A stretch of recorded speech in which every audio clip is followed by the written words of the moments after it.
The U.S. has been working with Nigeria's government to improve security conditions and protect vulnerable communities across the West African Republic.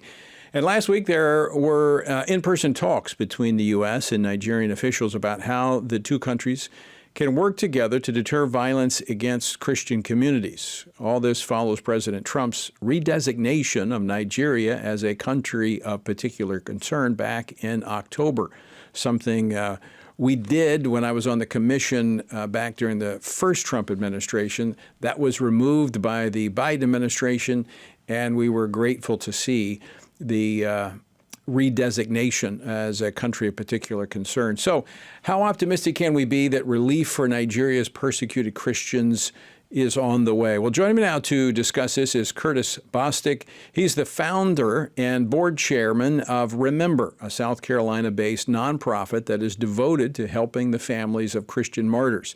The organization draws its name from Hebrews 13:3, which says, "Remember them that are in bonds and bound with them, and them which suffer adversity, as being yourselves also in the body."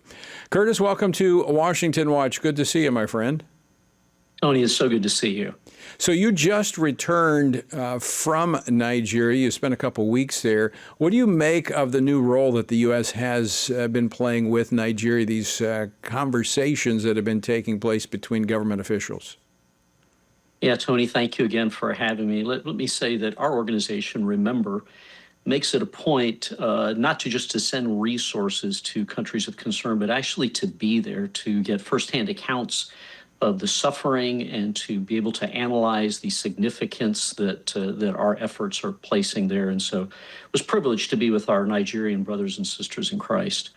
Let me just put a little context, if I can, for your audience. If you were to count the number of Christians in Afghanistan, Syria, Iraq, China, Sudan, Somalia, and we could add a number of other countries to that list. But if you added the number of Christians who have been killed in those countries in 25, that would account for about 25% of the Christians who were martyred in 2025.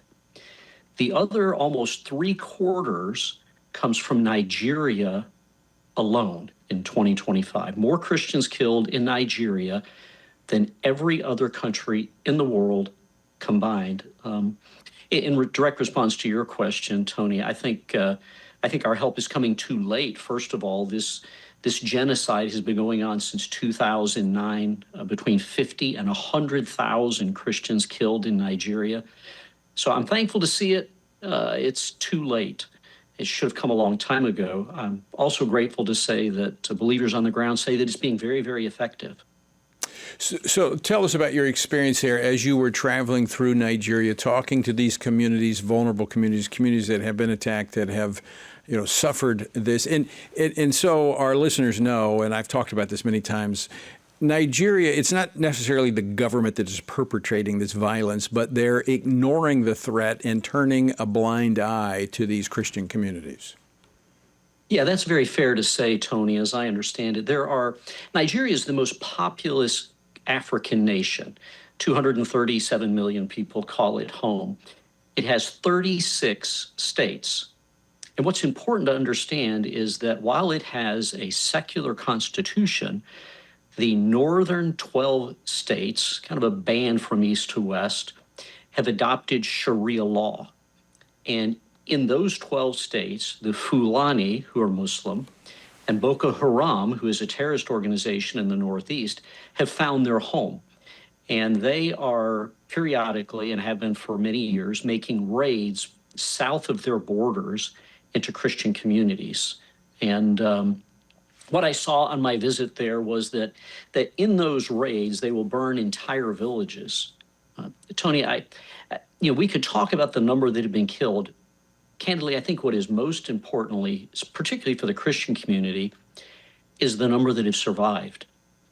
Because while 5,000 almost were killed this past year, another 7,000 is estimated, women and girls, to have been taken captive, either sold as sex slaves or held for ransom.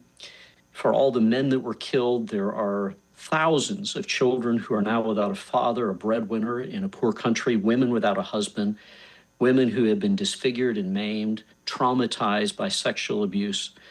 The carnage goes far beyond the killing. What's the state of the church spiritually? That's a great question, Tony. And as I assessed it, I think the gospel is going forward in Nigeria. Interestingly, one of the initiatives that our organization, Remember, is going to adopt is we are going to adopt a safe house approach in Nigeria, because a number of men from the Fulani and from Boko Haram have come to faith in Christ because the church in Nigeria is active. And so our intent is to disciple those men, to help to reorient their thinking, to train them in the gospel. And these are men who want to go back to their communities to share the message of Christ, even in their own life. Wow. Curtis, we just have about 40 seconds left. Number one, how can people find out more about your ministry, Remember? And two, how can Christians here in the United States be praying? Yeah, rememberthose.org. Rememberthose.org. The Bible's clear about our command. We're supposed to love our brother and sister in Christ. That's how the world's going to know that we're Christians.